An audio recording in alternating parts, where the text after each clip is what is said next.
culto, hoje dia 19/7, terceiro culto do mês, culto da juventude. E vamos começar esse culto com a nossa oração inicial. Senhor Deus e Pai, obrigado por mais um dia, Senhor. Obrigado porque Tu permitiste que nós pudéssemos vir até aqui para louvar e engrandecer o Teu nome, cada um nas suas casas. Nos ajuda, Senhor. Dá-nos forças para continuar seguindo nessa pandemia, mas sem nos esquecer de Ti, sabendo que Tu estás sempre no controle de tudo.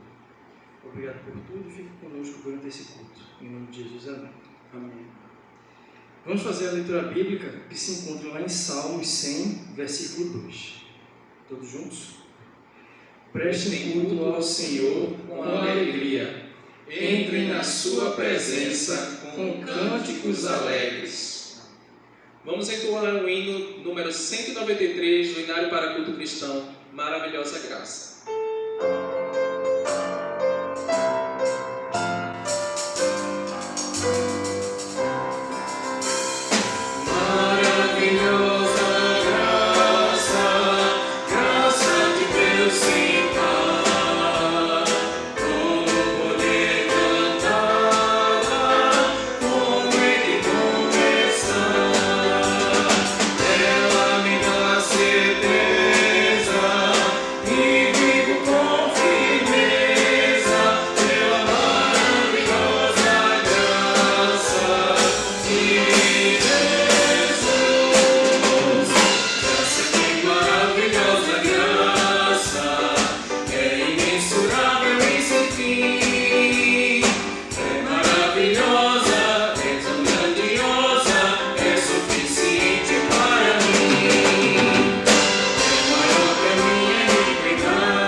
Se não for para te adorar.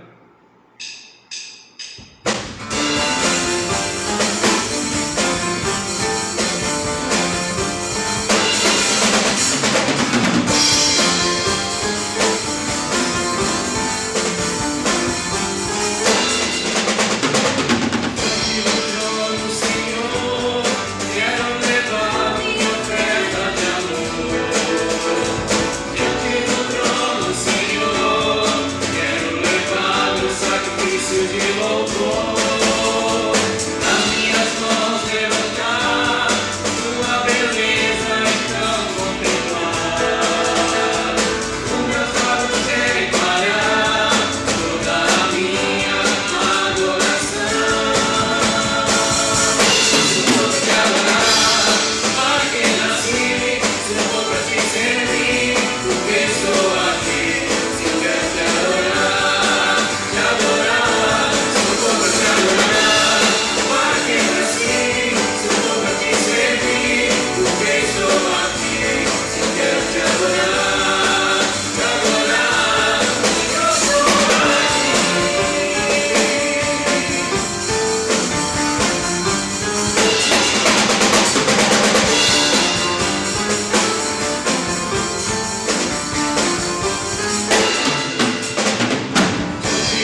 Paizinho, nós te adoramos, Deus, porque Tu és bom, porque Tu és incrível nas nossas vidas, porque Tu tens sido protetor com a Tua igreja, porque Tu nos dá essa liberdade que temos de Te adorar através da internet, de estarmos juntos, mesmo que separados.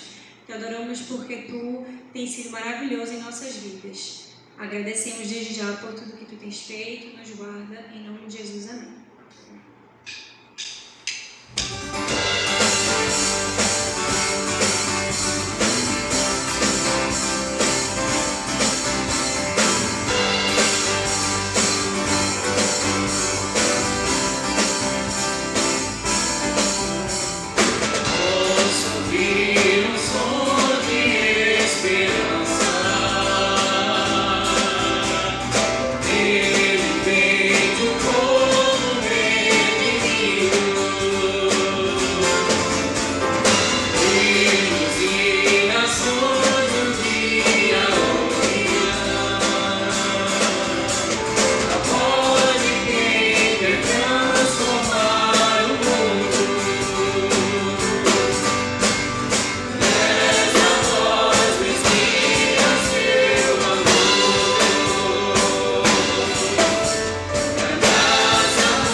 Graça e paz a todos, em nome de Jesus. Espero que estejam desfrutando com alegria do culto de hoje. A palavra de Deus nos diz no Salmo 77, versículo 11: Recordarei os feitos do Senhor, recordarei os teus antigos milagres, meditarei em todas as tuas obras e considerarei todos os teus feitos. Teus caminhos, ó Deus, são santos. Que Deus é tão grande como o nosso Deus? Tu és o Deus que realiza milagres, mostras o teu poder entre os povos. Oremos ao Senhor. Pai bendito, é com toda a confiança na tua palavra, na tua graça e no teu amor que nós nos prostramos diante de ti em oração agora. Reconhecemos que só o Senhor é esse Deus maravilhoso, Deus Pai, Deus amigo, Deus presente. E por isso te agradecemos por tudo que o Senhor fez por nós durante a semana que passou e já te agradecemos pelo que o Senhor fará na semana que começa hoje. Clamamos, ó Pai, a tua misericórdia para aqueles que estão desempregados, os que estão passando necessidades financeiras, porque sabemos que o Senhor é o Deus que supre acima das circunstâncias. Que nada falte aos teus servos, especialmente a alegria e a paz do teu Espírito Santo, por saber que o Senhor é o Deus provedor.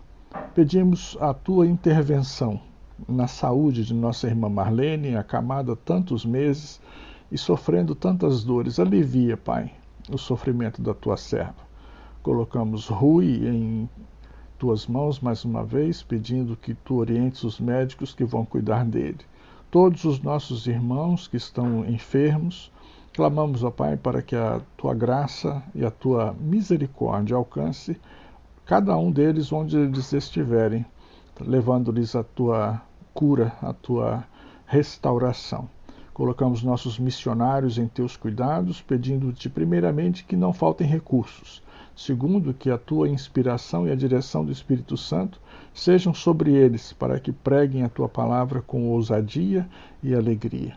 Oramos por todos os irmãos segundo as suas necessidades. Entra em cada casa, Pai, que está agora neste culto e glorifica o teu nome, atendendo a necessidade de cada um e chamando-os para uma intimidade maior contigo. Te agradecemos porque o Senhor tem abençoado a Igreja Batista do Cordeiro e tantas outras igrejas que no meio de uma crise tão tremenda ainda conseguem se manter e sustentar a obra missionária. Que todos nós possamos levantar um alvo expressivo e glorificar o teu nome, fazendo com que os missionários continuem a realizar a obra tão importante que realizam em teu nome. Te agradecemos, Senhor de amor, por tua presença, teu consolo, tua bondade e tua misericórdia. Que o Senhor tenha, assim, cuidado de nós. Em nome de Jesus. Amém. Graça e paz, amada Igreja Batista do Cordeiro.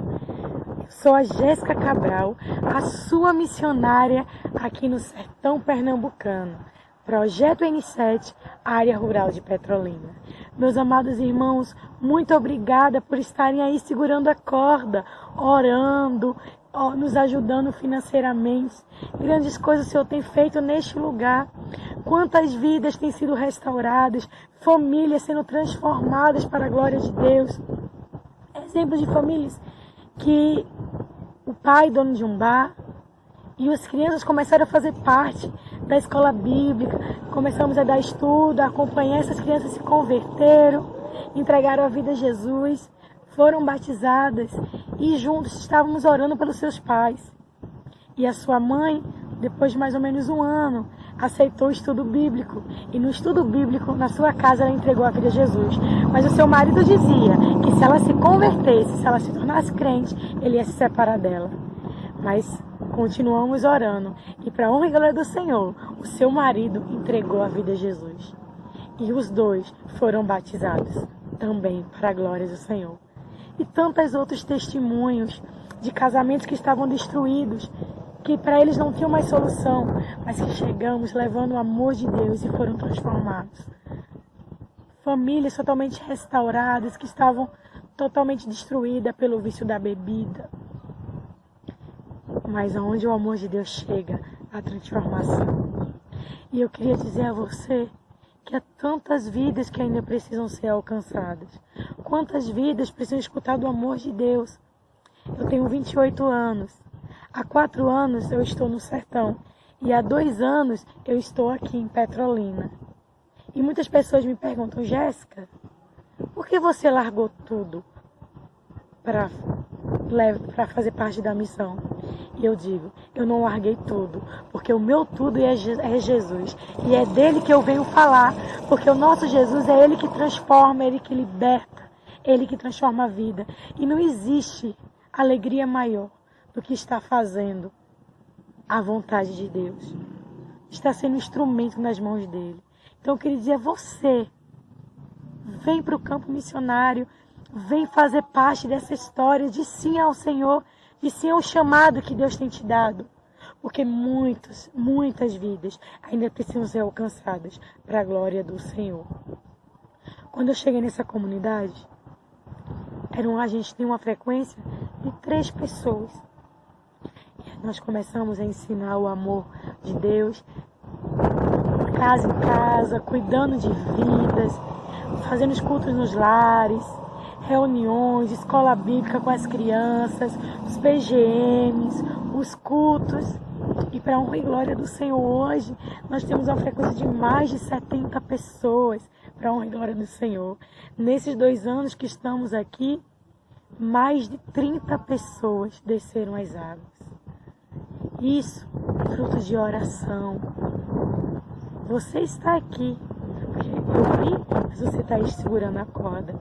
Mas eu queria desafiar você, que o seu coração está ardendo. Vem para o campo missionário, vem servir ao Senhor.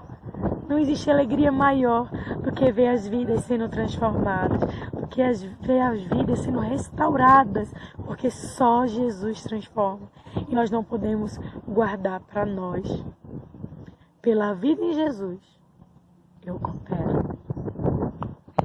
Graça e paz, pessoal. Vamos fazer agora a nossa oração de gratidão no nosso culto de hoje, tá bom? Senhor Jesus, muito obrigada, Pai, por mais esse dia, por esse culto, Senhor, por todos aqueles que estão envolvidos na produção, na preparação, né, na execução do culto online, todos aqueles, Senhor, que se preparam com antecedência, aqueles que pensam, que editam. Deus, muito obrigada pela vida desses irmãos, Senhor, que mesmo na quarentena, mesmo nessa pandemia, Senhor, também com os seus dilemas, né, nas suas vidas, mesmo assim, Senhor, esses irmãos não param de ser bênçãos nas nossas vidas e estão aí, Senhor, buscando e preparando e dando o melhor para a honra e glória do Teu santo nome, Senhor. Muito obrigada por isso, Pai. Deus, também queremos te agradecer, Pai, pelo sustento, pela provisão que o Senhor tem nos dado, Pai. Ó Deus, muito obrigada, Senhor. Obrigada por tudo que o Senhor tem feito chegar aos nossos lares, tudo que o Senhor tem feito chegar aos lares dos nossos familiares, dos nossos amigos, Senhor, das pessoas que estão mais próximas de nós e também daquelas que estão distantes, Senhor. O que o Senhor tem provido para aqueles irmãos que estão mais distantes, aqueles irmãos que muitas vezes eu não tenho um relacionamento próximo, ou eu não era muito íntimo, né, na igreja, na nossa comunidade cristã, e o Senhor tem provido também na vida desses irmãos, meu Deus. Muito obrigada, Senhor, obrigada por tudo, Pai. Ó Deus, obrigada, Senhor, pelo Ministério de Ação Social, por tudo que eles têm feito durante essa pandemia, durante essa quarentena, meu Deus, para suprir as necessidades de irmãos que foram mais atingidos por essa crise econômica, Senhor.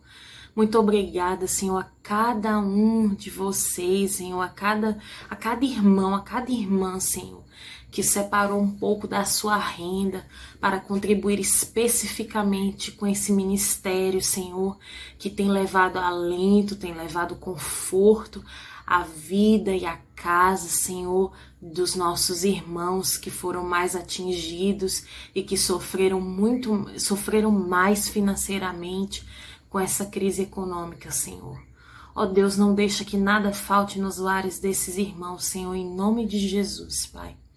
Ó Deus, obrigada, Senhor, pela vida da nossa igreja, né, de cada irmão. Obrigada pelos livramentos, pela saúde que o Senhor tem concedido a cada um, Senhor. Obrigada por tudo, Jesus. Obrigada, Senhor, por, mesmo em meio a essa crise, o Senhor é o nosso Senhor. O Senhor é o nosso amado.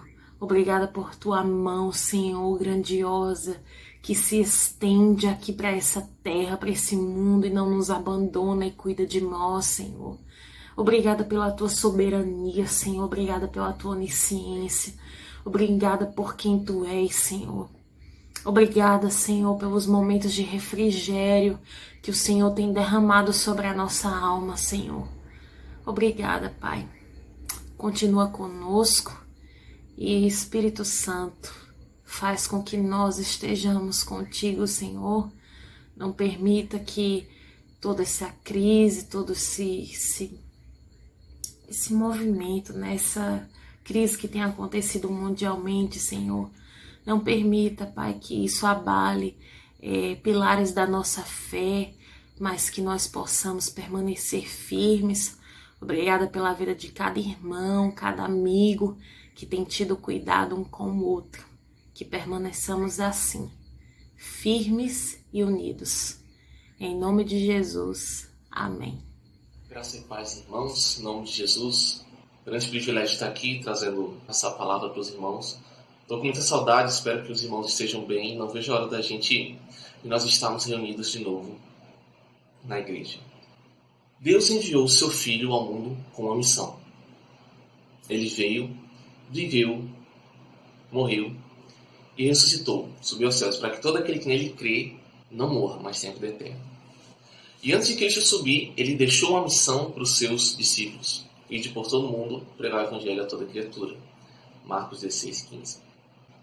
E neste mês de campanha de missões estaduais, eu queria refletir com os irmãos na vida daquele que foi um dos maiores, se não o maior missionário da história da igreja. E por isso eu peço que os irmãos abram lá em Romanos capítulo 1, verso 1. Vamos fazer essa leitura.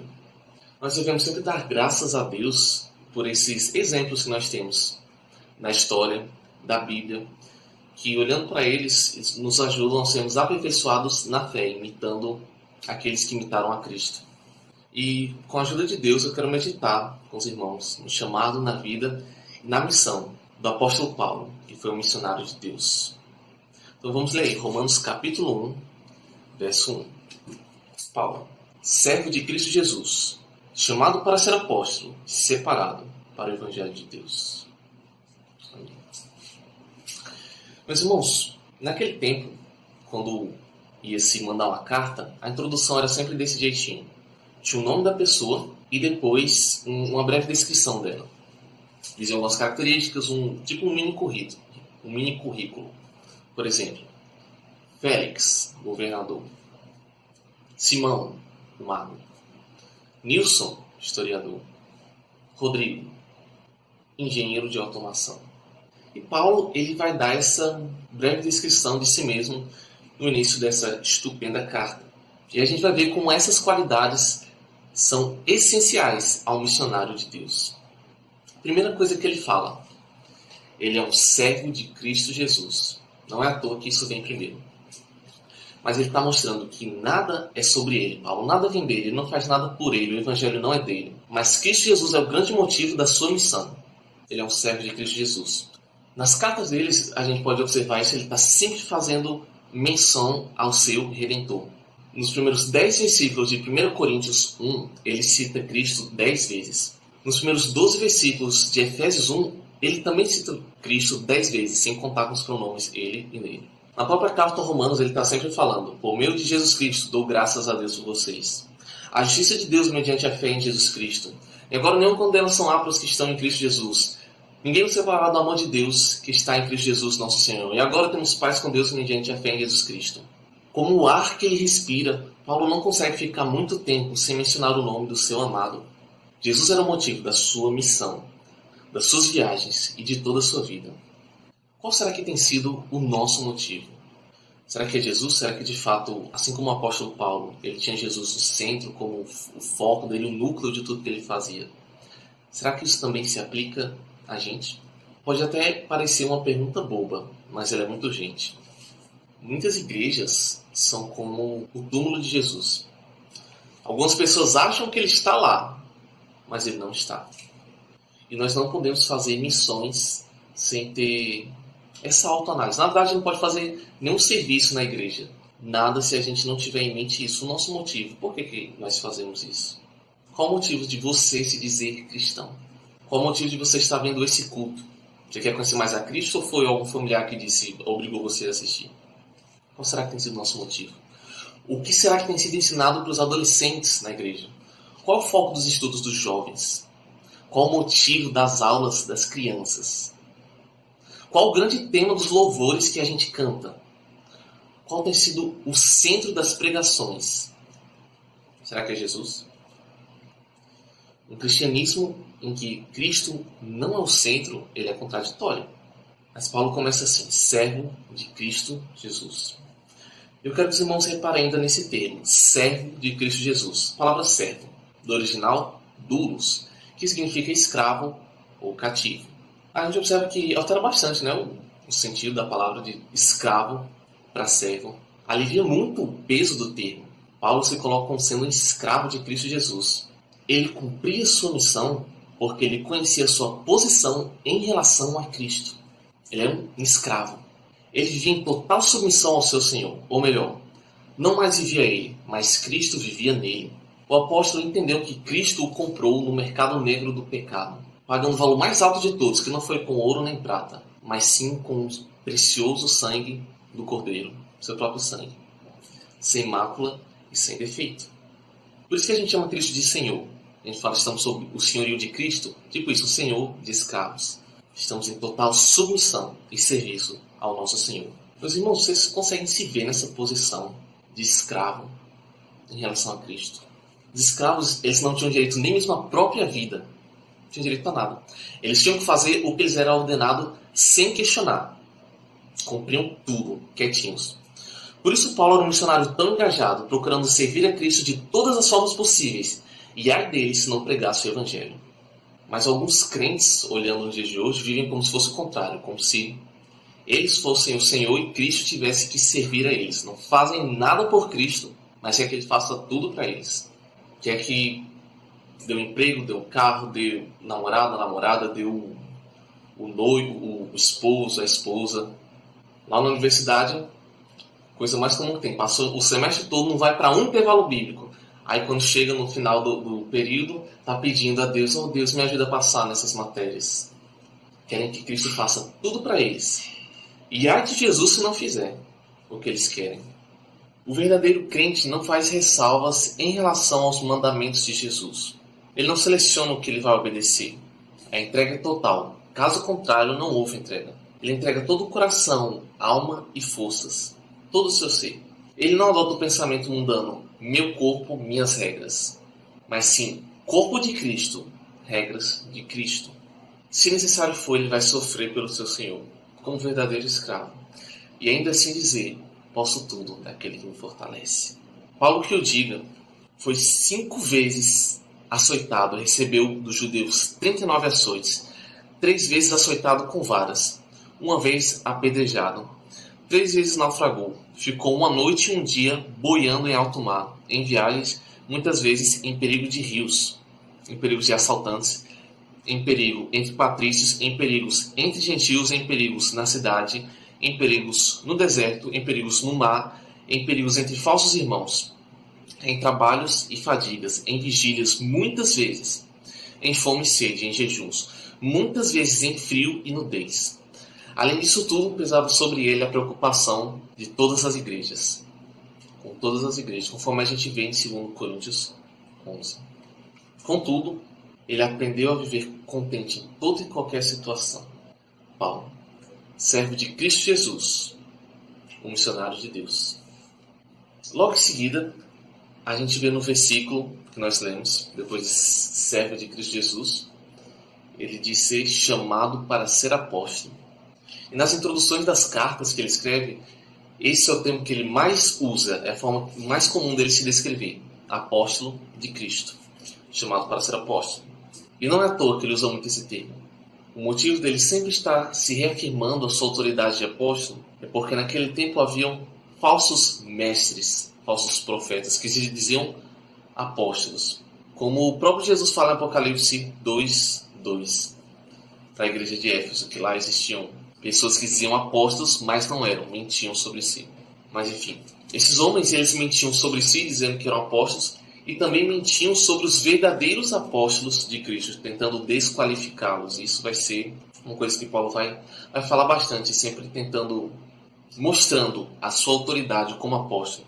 Em 2 Coríntios 12, ele é constrangido a relatar a sua experiência quando foi arrebatado até o terceiro céu. Ele não queria ter que contar isso, mas estava num nível tão extremo de enganação que as igrejas estavam passando com os superapóstolos, que Paulo tem que mostrar suas experiências mais íntimas e maravilhosas.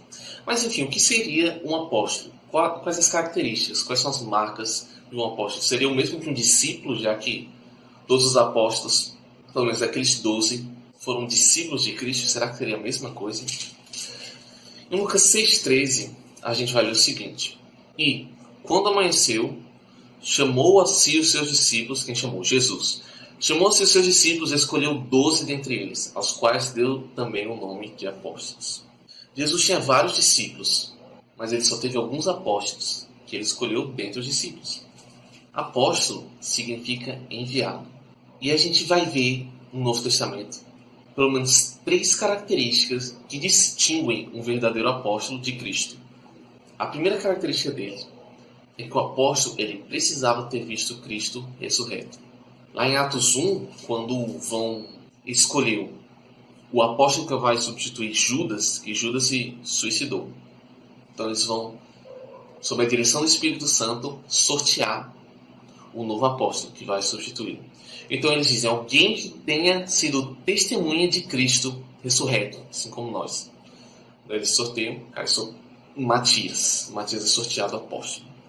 Primeira característica, ele precisava ter visto Cristo ressurreto. Segundo, todo conhecimento do Evangelho precisava ter vindo diretamente de Jesus. Toda a doutrina que o apóstolo teve sobre o Evangelho de Cristo não podia ter vindo de outros homens, mesmo que fossem de outros apóstolos. Ele precisava ter recebido de Jesus, e é o que Paulo afirma em Gálatas 1, do 11 a 12. Mas informo a vocês, irmãos, que o Evangelho por mim anunciado não é mensagem humana, porque não recebi de ser humano algum. Nem me foi ensinado, mas eu recebi mediante revelação de Jesus Cristo, diretamente de Jesus. Paulo recebe. Se ele tivesse recebido de outro apóstolo, se tivesse sido Pedro que ensinou para Paulo o Evangelho, então Paulo não seria apóstolo. Terceira característica, marca bíblica do verdadeiro apóstolo de Cristo. Eles receberam poder para curar, realizar milagres e transmitir dons. É o que a gente vê em todo o livro de Atos. Eles fazendo milagres, transmitindo dons, transmitindo o Espírito Santo. E Paulo usa esse argumento em 2 Coríntios 12, quando ele fala: pois as minhas credenciais de apóstolos foram apresentadas no meio de vocês, com toda a paciência, por sinais, prodígios e maravilhas.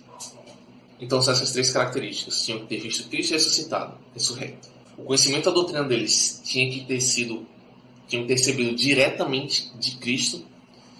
E eles receberam poder para curar, para fazer grandes maravilhas e prodígios. Enfim, essas são as marcas. Diferente das imitações baratas que nós vemos por aí, desses homens que se declaram apóstolos e não são. Paulo foi chamado para apóstolo, não da parte de pessoas, nem por meio de homem algum, mas por Jesus Cristo e por Deus Pai, que o ressuscitou dos mortos, conforme vemos em Gálatas 1:1. Ele foi chamado para sua missão a caminho de Damasco, como ele mesmo relata lá em Atos 26. Ele foi designado para a sua missão. E da mesma forma, Deus dá diferentes missões para os servos de Cristo Jesus, as quais estão associadas com os nossos dons, com os talentos, com o lugar que frequentamos, com as pessoas com quem convivemos, com aquilo que fazemos. Deus nos dá uma missão. E muito mais do que ter uma ocupação nessa vida, a nossa preocupação maior deve ser entender como nós podemos servir a Deus com aquilo que fazemos. Como é que nós vamos dar glória a Deus na profissão, na ocupação, seja um estudante, enfim. Como nós vamos levar outras pessoas ao conhecimento de Cristo. Tenho certeza que nenhum dos irmãos tem um chamado para ser apóstolo. Isso já passou. E certamente a maioria nem mesmo tem um chamado ministerial. Mas nós somos chamados no sentido de ser intimados, designados ou convocados a anunciar o reino de Deus com aquilo que fazemos. Pense no verso que lemos. Paulo, servo de Cristo Jesus, chamado para ser apóstolo. Coloque o seu nome lá, você, servo ou serva de Cristo Jesus, chamado para ser babá, engenheiro ou faxineiro, advogado, médico, professor. Paulo, servo de Cristo Jesus, chamado para ser apóstolo. Ele foi um perseguidor da igreja, um assassino de muitos cristãos, o mais improvável de todos para essa função. E é uma grande prova, talvez a maior prova, de que Deus é soberano para fazer o que quer com quem Ele quer. Ele não foi chamado como os outros apóstolos, foi como nascido fora de tempo, mas ainda assim, um missionário de Deus. A terceira e última característica que a gente vê nesse versículo é que ele foi separado para o Evangelho de Deus. É a última, mas não significa que seja menos importante. Pelo contrário, é como se fosse o pico da montanha, o ápice do seu ministério. Este pode ser considerado o grande privilégio de Paulo em sua missão, separado para o Evangelho de Deus. Vocês devem se lembrar que antes de Paulo ser chamado para ser apóstolo, ele fazia parte da seita dos fariseus. E os fariseus, eles eram separatistas. Fariseu no hebraico significa separado, tem esse sentido. Eles eram separatistas, estavam andando no meio da rua, se eles vissem alguma outra pessoa, eles passavam longe, do outro lado, para não tocar na roupa deles e eles ficarem puros. Era nesse nível. Era esse o grupo que o apóstolo pertencia. Como ele fala em Filipenses 3, versos 5 ao 6. Fui circuncidado no 8º dia, sou da linhagem de Israel, da tribo de Benjamim, hebreu de hebreus. Quanto à lei, eu era fariseu. Quanto ao zelo, perseguidor da igreja. Quanto à justiça que há na lei, irrepreensível. Esse era Paulo. Vale lembrar também que ele foi instruído aos pés do grande mestre Gamaliel, segundo o rigor da lei.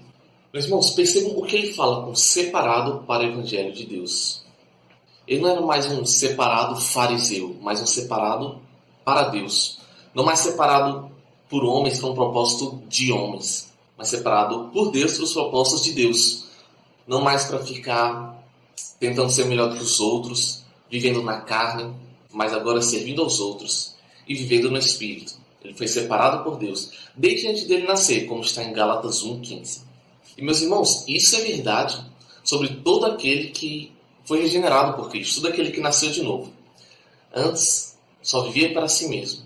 Pensava nas coisas terrenas, ter um emprego, uma estabilidade financeira, viver satisfazendo os seus prazeres carnais.